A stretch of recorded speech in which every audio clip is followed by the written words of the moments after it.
Hello, welcome back. I don't know when you're watching these videos, but for me, I just finished filming the last one. My name is Gavin. I'm from Gate English Training School, and this is our 6th video in the course of General English, covering a few different topics for day-to-day English conversation. So first of all, let's have a look at the topic today. It is lesson 6. So we are talking about home and the places that we live. So there's going to be a lot of vocabulary in this one because there's so many different words. And here's the thing for this topic. For the topic of home, all of the vocabulary we're looking at is so common to everybody from England, Australia, America, Canada. We know these words. These are the things we saw around us all of our life growing up. So we know these words. And they're often words that some of them you will all probably know, but for many of these words, you might not have been taught them. They might not have been put in common English books in China or your country. So sometimes you'll learn lots of big vocabulary, but not learn some little day-to-day words that we all know because, well, we grew up with them. Speaking of growing up, if you look at that photo there, that's my house. Well, not anymore. That house is now gone. But from when I was a baby and my parents brought me home through that door up until when I was 16, I lived in this house. This was my parents' bedroom window. This was my sister's bedroom window. And I was over the other side. You can't see my bedroom window from this photo. I actually took this photo many years after I left the house. But it's now gone. Somebody knocked it down and built a bigger house, a nicer house. Now, people from China, I've often shown this photo to my students and they go, wow, it's so big and you have a big garden. This was not a very nice house by Australian standards. If you have the richest people and the poorest people, this house is kind of about there. You know, it's not that great a home.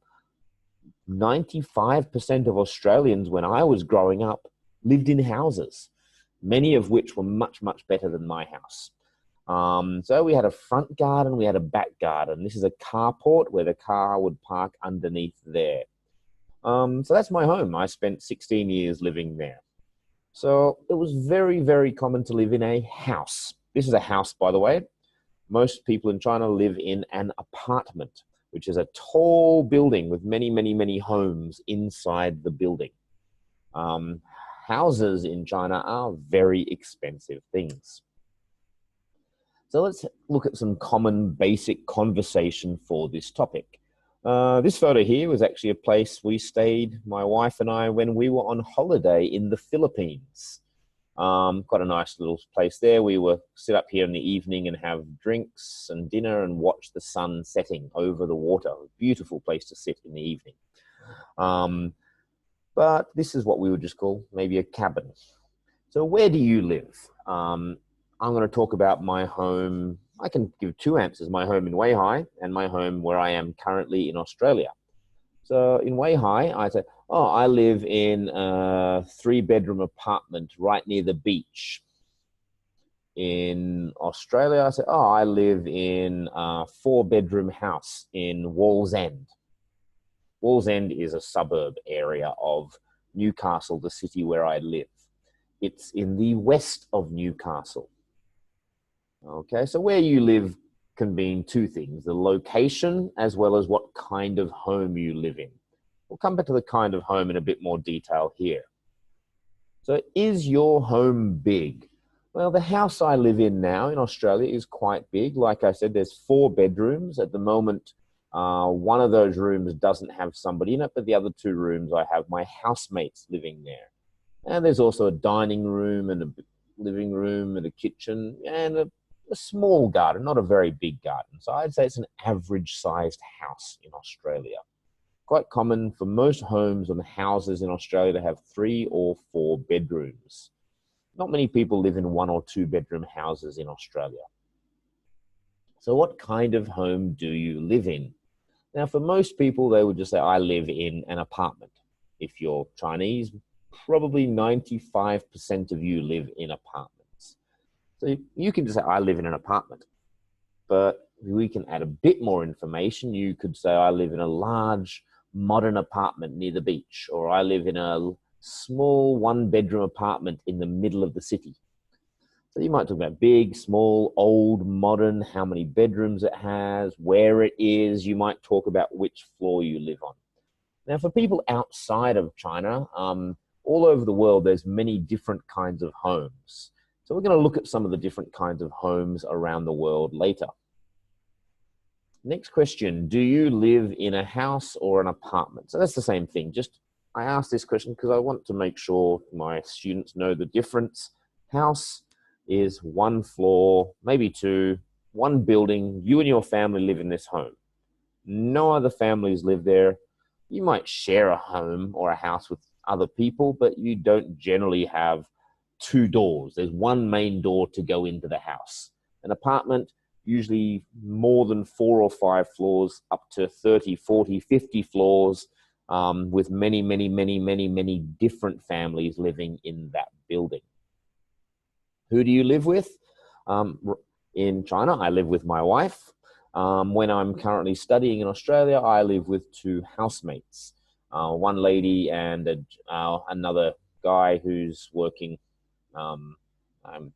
He's an engineer, I think. So, fairly normal. Most of you might say I live with my parents, or I live alone, or I live with this person. Do you own or rent your place? Now, my wife and I do own a home, but actually my in-laws live there. My wife's mother lives there. We rent the place that we live on the beach in Weihai. And also I rent the home that I live in Australia. So rent means, you're paying somebody else money to live in their home. Own means it's yours. You bought the money, you paid a lot of money for it, it's yours forever. Well, maybe not forever in China, maybe just 70 years. But, it's your place. You can change it. You can do what you like with that place. So I do own an apartment, but I don't live in the apartment I own. Now, here's a big difference. The rent in Australia versus the rent in China is massively different. Now, of course, maybe in Beijing and Shanghai these days, you might be paying 6,000 or 7,000 renminbi or more for a big, nice place. For like a 2 or 3 bedroom apartment in Beijing or Shanghai. In Australia, say in Sydney, you wouldn't say you live in an apartment and you have a 3 bedroom apartment in a nice area, you're probably paying maybe $1,000 a week. Yeah, maybe $1,000 a week. That's you could be paying $4,000. That's 20,000 renminbi a month for a nice apartment in a nice area. It could be a little bit less, could be a lot more. If you buy a place in Australia these days, the average price in Australia is about $1 million. That is 5 million renminbi. That's the average price, meaning in cities like Sydney, it's much higher, and in the countryside, it's much lower.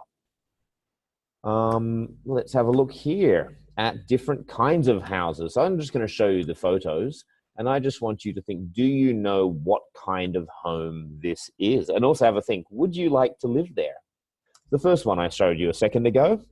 Whoa, what a big house. Yes, that is one person's home. Does anyone know what we would call this kind of home? Anyone?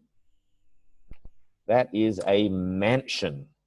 Now, generally, people who live in mansions, they make millions and millions and millions of dollars, like 10, 20, 30, $40 million a year or more.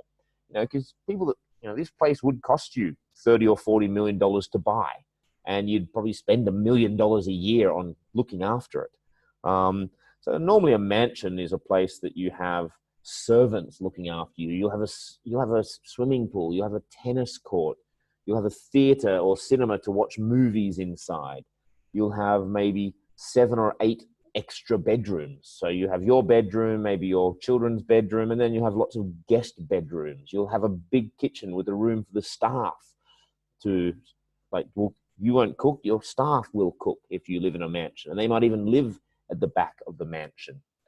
Personally, I would hate to have a mansion. First of all, it means you need a lot of cleaning and looking after.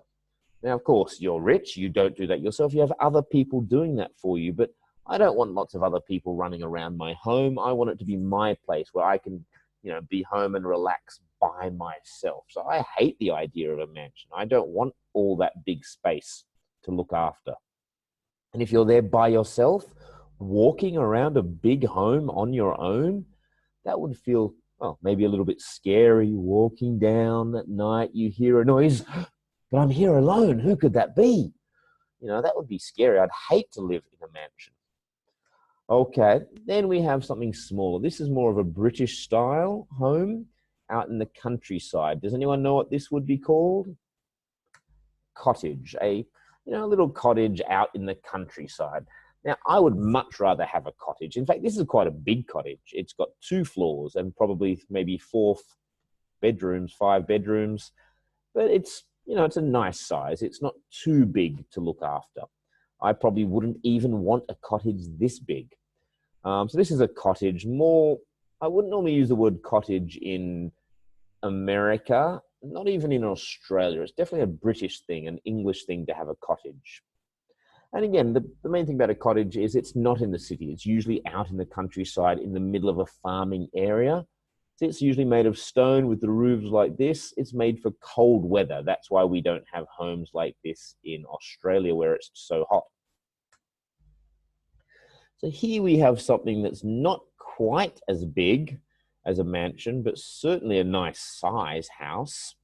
What would you call that? Probably you could actually just call it a house. Or just maybe a villa. A villa is like a nice house, a little bit bigger than a regular house, but not so big.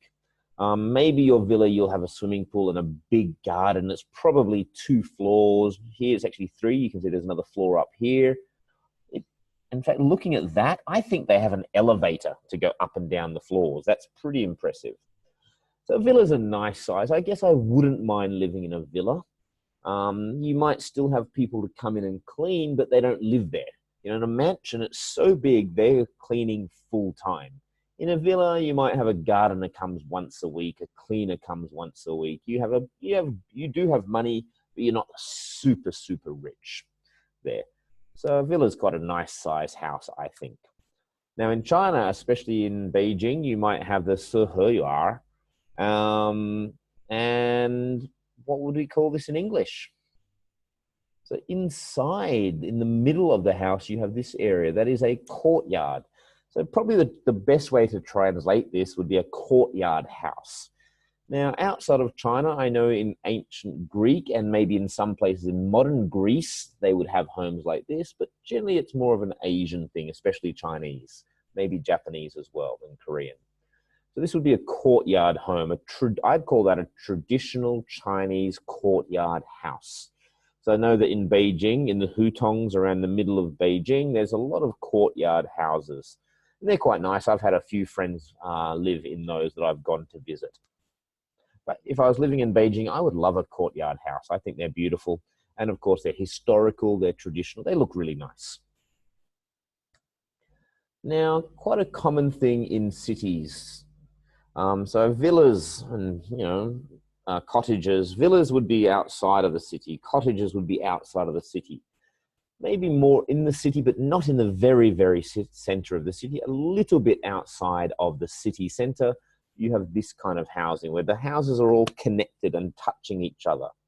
My father lives in a house like this in the city because he lives quite in the middle of the city. These would be called a townhouse. We could also call them just